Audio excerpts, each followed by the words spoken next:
ஆண்டவராகிய இயேசு கிறிஸ்துவின் நாமத்தினாலே உங்களுக்கு நான் வாழ்த்துதலை இந்த காலை நேரத்திலே நான் கொண்டு வருகிறேன். இந்த ஸ்டீவன் பிரேயர் யூடியூப் சேனல் வழியாக உங்களை நான் சந்திப்பதிலே நான் மிகுந்த மகிழ்ச்சி அடைகிறேன். இன்று நாம் தியானிக்கப் போகிற ஒரு சிறு பகுதியை நான் வாசிக்கட்டும். இன்று நாம் தியானிக்கப் போகிற பகுதி யோவான் எழுதின சுவிசேஷம் 4ஆம் அதிகாரம் 3ஆம் வசனம். இயேசு தாமே ஞானஸ்தானம் கொடுக்கவில்லை, அவருடைய சீஷர்கள் கொடுத்தார்கள். அவர் சமாரியா நாட்டின் வழியாய் போக வேண்டியதாய் இருந்தபடியால் யாக்கோப்பு தன் குமாரனாகிய யோசேப்புக்கு கொடுத்த நிலத்துக்கு அருகே இருந்த சமாரியாவில் உள்ள சீகார் எனப்பட்ட ஊருக்கு வந்தார். அங்கே யாக்கோப்புடைய கிணறு இருந்தது. இயேசு பிரயாணத்தினாலே இளைப்படைந்தவராய் அந்த கிணற்றின் அருகே உட்கார்ந்தார். அப்பொழுது ஏறக்குறைய 6ஆம் மணி வேலையாக இருந்தது. இன்றைக்கு ஒரு சமாரியரை ஆண்டவராக இயேசு கிறிஸ்து ஒரு சமாரிய ஸ்திரியை போய் சந்திக்கிறார். இயேசுவும் அவருடைய சீஷர்களும் யூதேயாவிலிருந்து வடக்கு நோக்கி பயணம் செய்கிறார்கள். அவர்கள் கலிலேயாவுக்கு போய் கொண்டிருக்கிறார்கள். அவர்கள் சமாரியா பட்டணம் வழியாக போகிற பொழுது அவர்களுக்கு உடல் சோர்வு ஏற்படுகிறது.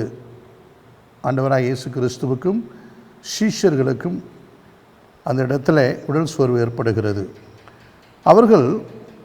சீஷர்கள் இயேசு கிறிஸ்துவை அந்த கிணற்றின் அருகே சமாரியா கிணற்றின் அருகே உட்கார வைத்துவிட்டு அவர்கள் போஜனம் பதார்த்தங்களை கொள்ளும்படியாய் அவர்கள் கிராமங்களுக்கு போகிறார்கள். அப்பொழுது நம் ஆண்டவராகிய இயேசு ஒரு சமாரியா ஸ்திரியோடு பேசுவதை இந்த இடத்திலே பார்க்க முடிகிறது. பாருங்கள், வசனம் 4:6 நான் வாசிக்கிறேன். அங்கே யாக்கோப்புடைய கிணறு இருந்தது. இயேசு பிரயாணத்தினால் இளைப்படைந்தவராய் அந்த கிணற்றின் அருகே உட்கார்ந்தார். அப்பொழுது ஏறக்குறைய 6ஆம் மணி வேலையாக இருந்தது. 6ஆம் மணி என்பது நண்பகல் 12 மணியாக இருந்தது. அவருடைய சீஷர்கள் பதார்த்தங்களை கொள்ளும்படி ஊருக்குள்ளே போயிருந்தார்கள்.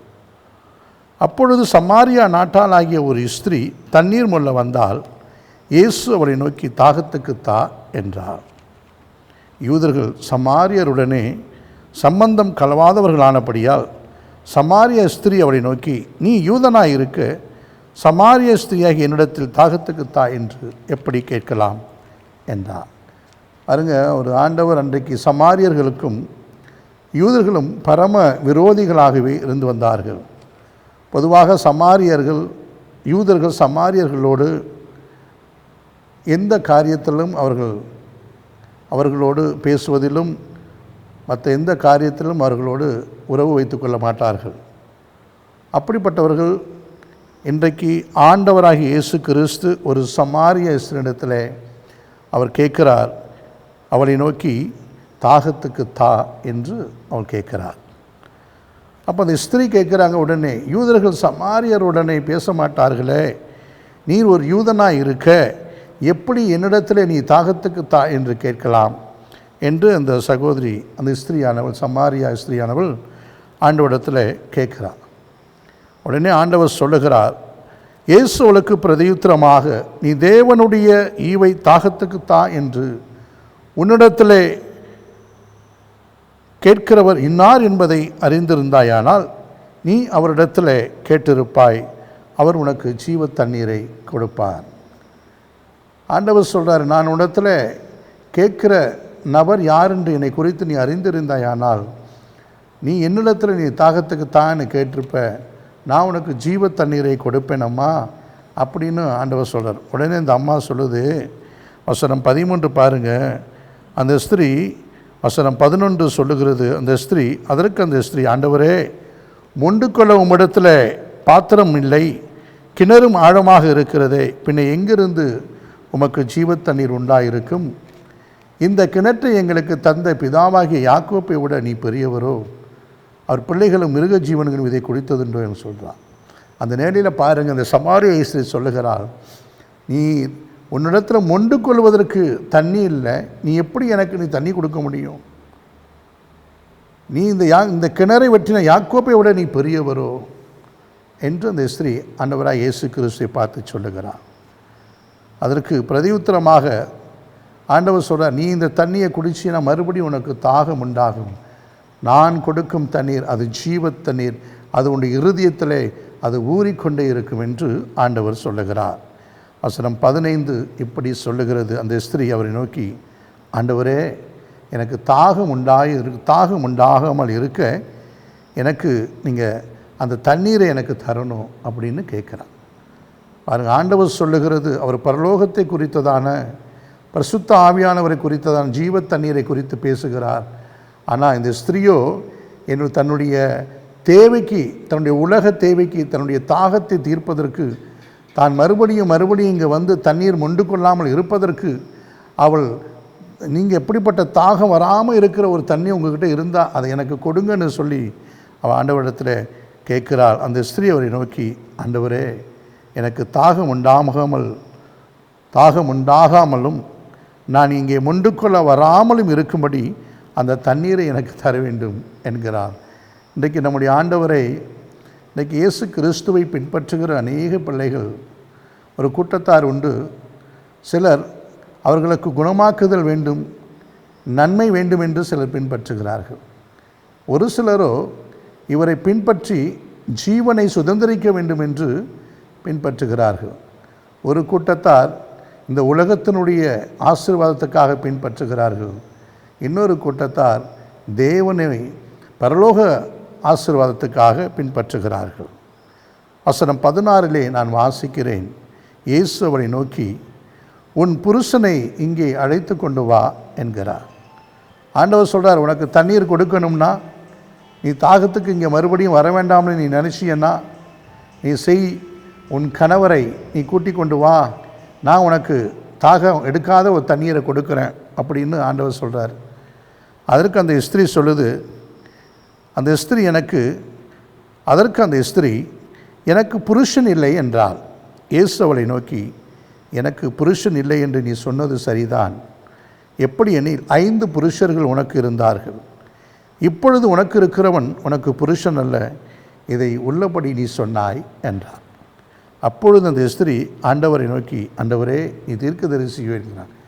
பாருங்கள், இந்த ஸ்திரீ தனக்குள்ளே இருக்கிற பாவத்தை மறைத்து தான் நல்லவளைப் போல ஆண்டவரிடம் சொல்லுகிறார், நீ பெரியவரோ, நீ எங்கள் யாக்கோப்பை விட பெரியவரோன்னு சொல்லும்போது, ஆனால் தன்னோடு பேசுகிறவர் இன்னார் என்பதை அவளுக்கு தெரியாது. ஆனால் அவள் தன் உலகத்தினுடைய தேவைக்காக, ஆண்டவரே, எனக்கு தாகம் உண்டாகாமல் இருக்கணும், அதற்காக எனக்கு தண்ணீர் கொடுங்கன்னு சொல்லும்போது ஆண்டவர் சொல்லுகிறார், உன் புருஷரை கூட்டிக் கொண்டு வான்னு சொல்லும்போது, எனக்கு 5 புருஷர்கள் இருந்தார்கள், இப்போ இருப்பவனும் எனக்கு புருஷன் அல்ல என்று ஆண்டவர் சொல்லும்போது அவள் ஆச்சரியப்படுகிறாள், இவர் ஒரு விசேஷமானவர் என்று. அப்படி இன்றைக்கு நம்முடைய ஆண்டவராக இயேசு கிறிஸ்து அந்த ஸ்திரீனுடைய இருதயத்தை மாத்திரம்தான் அவர் பார்க்கிறாரே தவிர அவருடைய பின்னணியை அவர் பார்க்கவில்லை. இன்றைக்கு நம்முடைய வாழ்க்கையையும் நம் ஆண்டவருக்கு கொடுக்கும் பொழுது நாம் எப்படிப்பட்ட ஒரு வாழ்க்கை வாழ்ந்து கொண்டிருந்தாலும் அவர் நம்மை நேசிக்கிறவராக இருக்கிறார். வேதம் சொல்லுகிறது, வசனம் 19, அப்பொழுது அந்த ஸ்திரீ அவரை நோக்கி, ஆண்டவரே, நீ தீர்க்கதரிசி என்று காண்கிறேன் என்று அந்த ஸ்திரீ சொல்லுகிறார். அப்பொழுது தான் ஆண்டவரை உடனே அவளுக்கு புரியுது, இவர் ஒரு பெரிய ஆண்டவர், இவர் நம்முடைய வாழ்க்கையில் உள்ள ரகசியங்களை, நம்முடைய வாழ்க்கையில் உள்ள பின்னணிகளை இவர் அங்கே சொல்கிறாரு அப்படின்னு சொல்லி அவள் உணர்றா தன்னுடைய பாவத்தை. அதற்கு அவள் சொல்கிறா பாருங்கள் இந்த இடத்துல. அதற்கு இயேசு வசனம் 25 சொல்லுகிறது, அந்த ஸ்திரீ அவரை நோக்கி, கிறிஸ்து எனப்படுகிற மேசியா வருகிறார் என்று அறிவேன், அவர் வரும்போது எல்லாவற்றையும் நான் அறிவிப்பார் என்றார். அதற்கு இயேசு, உன்னுடனே பேசுகிற நானே அவர் என்றார். அந்த தருணத்தில் சீஷர்கள் வந்து இயேசுவுடனே பேசுகிறார். பாருங்கள், ஆண்டவர் ஸ்திரியோடு பேசுகிறார். ஆனால் ஆண்டவர் பேசுகிறது என்னன்னு சீஷர்களுக்கு தெரியாது. அந்த ஸ்திரீ ஆண்டவர் தம்முடைய பாவங்கள் எல்லாவற்றையும் சுட்டி காட்டுகிறதை அறிந்து உடனே அந்த ஸ்திரீ சொல்லுகிறாள், வசனம் 28 சொல்லுகிறது, அப்பொழுது அந்த ஸ்திரீ தன் குடத்தை வைத்துவிட்டு ஊருக்குள்ளே போய் ஜனங்களை நோக்கி, தான் செய்த எல்லாவற்றையும் ஒரு மனுஷன் எனக்கு சொன்னார், அவரை வந்து பாருங்கள், அவர் கிறிஸ்து தானா என்றார். என் அன்பு சகோதரனே சகோதரியே, இன்றைக்கு கிறிஸ்மஸ் காலம். இன்று கிறிஸ்துவனிடத்தில் நம் ஆண்டவரை, இன்றைக்கு ஆண்டவரிடத்தில் அநேக பிள்ளைகளை நாம் சுவிசேஷத்தை அறிவிக்க வேண்டுமானால், இந்த செய்தியை மற்றவர்களுக்கு நாம் சொல்ல வேண்டுமானால், முதலாவது இந்த சமாரியா ஸ்திரியை போல தன்னுடைய தேவையை தேவ சமூகத்தில் வைத்துவிட்டு நாம் தேவனை குறித்து சாட்சி சொல்ல நான் ஓட வேண்டும். அந்த ஸ்திரீ தன்னுடைய குடத்தை அங்கு வைத்துவிட்டு அவள் ஊருக்குள்ளே ஓடுகிறாள். ஏன் ஓடுகிறாள் பாருங்கள். அந்த ஸ்திரீ ஏன் ஓடணும்? அவள் வந்தது தண்ணி மோக்கிறதுக்கு, தண்ணி எடுக்கிறதுக்கு. அந்த குடம் தண்ணி எடுப்பதற்காக கொண்டு வந்த குடம் அந்த கிணற்றடியில் இருக்கிறது, இயேசுவண்டையில் இருக்கிறது. ஆனால் அவள் குடத்தை வைத்துவிட்டு அவள் ஊருக்குள்ளே ஓடுகிறாள். நான் செய்த எல்லாவற்றையும் அறிவிக்கிறார் ஒரு மனுஷன் என்று ஓடுகிறாள். வசனம் 30 சொல்லுகிறது, அப்பொழுது அவர்கள் ஊரில் இருந்து புறப்பட்டு அவரிடத்திலே வந்தார்கள். இந்த ஸ்திரீ போய் சொல்லும் பொழுது அந்த ஊரில் இருக்கிறவர்கள் அநேகர் கேள்விப்பட்டு இயேசுவிடத்திலே ஓடி வருகிறார்கள். இன்றைக்கு நாமும் எந்த சூழ்நிலையில் இப்படிப்பட்ட ஆண்டவரை நாம் மற்றவர்களுக்கு அறிவிக்கிறோம்? இன்றைக்கி நம்முடைய தேவைக்காக மட்டும் நாம் ஆண்டவரை தேடுகிறோமா? அல்லது நாம் ஆண்டவரை நம்முடைய தேவைக்கு மாத்திரமல்ல, மற்றவர்களுக்காக இந்த சுவிசேஷத்தை மற்றவர்களுக்கு நாம் அறிவிக்கிறோமா? என் அன்பு சகோதரனே சகோதரியே, அந்த சமாரியா ஸ்திரீ தன் தேவையை மாத்திரமல்ல, மற்றவர்களுக்கு இயேசுவை குறித்து அவர் சொல்ல ஓடினால். வேதம் சொல்லுகிறது, இப்பொழுது பாருங்கள், அவர் சொல்லுகிறது, யோவான் 4:39, நான் செய்த எல்லாவற்றையும் எனக்கு சொன்னார் என்று சாட்சி சொன்ன அந்த ஸ்திரீனுடைய வார்த்தை நிமித்தம் அந்த ஊரில் உள்ள சமாரியரில் அநேகர் விசுவாசம் உள்ளவர்களானார்கள். என் அன்பு கர்த்தருடைய பிள்ளைகளை, இப்பொழுது இந்த ஸ்திரீயைப் போல ஒரு சாட்சி உள்ளவர்களாக நீங்கள் மாறுவீர்களாக. நீங்களும் நானும் கர்த்தருக்கு சாட்சியாக இருப்போமானால், இன்றைக்கு அநேக ஆண்டவரை அறியாத பிள்ளைகளை நாம் தேவனுடைய சமூகத்துக்கு நாம் கொண்டு வர முடியும். இன்றைக்கு அந்த ஸ்திரீயானவள் அவள் அந்த சமாரிய பட்டணத்துக்குள்ளே போய் சாட்சி சொல்லுகிறாள்.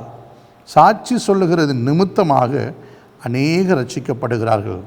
வசனம் 39 நான் மறுபடியும் வாசிக்க விரும்புகிறேன். யோவான் 4:39, நான் செய்த எல்லாவற்றையும் எனக்கு சொன்னார் என்று சாட்சி சொன்ன அந்த ஸ்திரீனுடைய வார்த்தை நிமித்தம் அந்த ஊரில் உள்ள சமாரியரில் அநேகர் விசுவாசம் உள்ளவர்களானார்கள். இன்றைக்கு நாமும் அப்படி செய்வோமா? அப்படி செய்யும் பொழுது கர்த்தர் உங்களையும் ஆசீர்வதிப்பார், உங்களுடைய குடும்பத்தையும் ஆசீர்வதிப்பார். வசனம் 41 சொல்லுகிறது, அப்பொழுது அவருடைய உபதேசத்தின் நிமித்தமும் இன்னும் அநேகர் தேவனை விசுவாசித்தார்கள். அவர் உபதேசத்தின் நிமித்தமும் நாம் தேவனுக்கு நாம் சாட்சியாக முதலாவது காணப்பட வேண்டும். நம்முடைய வாழ்க்கை, நம்முடைய தனிப்பட்ட வாழ்க்கை அவருக்கு முன்பாக ஒரு சாட்சியாக நிற்க வேண்டும். நம்முடைய சாட்சியை நாம் மற்றவர்களுக்கு பகிர்ந்து கொள்ளும் பொழுது கர்த்தர் எனக்கு செய்த நன்மையை நாம் மற்றவர்களுக்கு பகிர்ந்து கொள்ளும் பொழுதுதான் மற்றவர்கள் இந்த ஆண்டவரை அறிந்து கொள்ளுவார்கள். அவர்களுடைய ஜீவன் பாதுகாக்கப்படும், அவர்கள் ரட்சிக்கப்படுவார்கள், அவர்கள் மனம் திரும்புவார்கள். நாம் அப்படி செய்வோமா? நீங்கள் அப்படி செய்யும் பொழுது கர்த்தர் உங்களை ஆசீர்வதிப்பார், உங்கள் குடும்பத்தை ஆசீர்வதிப்பார். நான் உங்களுக்காக ஜெபிக்க விரும்புகிறேன். அன்பு தகப்பனே, இந்த காலை வேளையிலும் ஆண்டவரே, இந்த சமாரியா ஸ்திரீ தன்னுடைய வாழ்க்கையில் இயேசுவுக்காக ஓடியதை போல நாங்களும் ஓட எங்களுக்கு சொல்லிக் கொடுங்க. உம்மை குறித்து நாங்கள் சாட்சி சொல்ல, நீர் எங்களுக்கு செய்த அற்புதத்தை நினைத்து நினைத்து நாங்கள் மற்றவர்களுக்கு நாங்கள் உம்மை குறித்து சொல்லும்படியான இந்த ஆண்டவரே சமாரியா ஸ்திரியை இருதயத்தை எங்களுக்கு கொடுங்கப்பா. ஆண்டவரே, நாங்கள் இதுவரை அப்படி செய்யாமல் இருந்திருக்கலாம், இனி அப்படி நாங்கள் செய்யும்படியான இருதயத்தை எங்களுக்கு கொடுப்பீராக. இந்த செய்தியை கேட்குற பார்க்குற ஒவ்வொரு பிள்ளைகளையும் ஆசீர்வதிங்க, அவருடைய குடும்பங்களை ஆசீர்வதிங்க. இயேசுவின் நாமத்தில் செபிக்கிறேன் பிதாவே, ஆமென். கர்த்தருக்கு பிரியமான என் அன்பு சகோதரனே சகோதரியே, உங்களுக்கு நிச்சயமாக இந்த செய்தி மிகுந்த ஆசீர்வாதத்தை கொடுத்திருக்கும் என்று நான் விசுவாசிக்கிறேன். தொடர்ந்து எங்களுடைய சேனலோடு கூட நீங்கள் இணைந்திருங்கள். நான் உங்களுக்காகவும் உங்கள் குடும்பத்துக்காகவும் தொடர்ந்து செபிக்கிறோம். கர்த்தர் உங்களை ஆசீர்வதிப்பாராக. ஆமென், ஆமென்.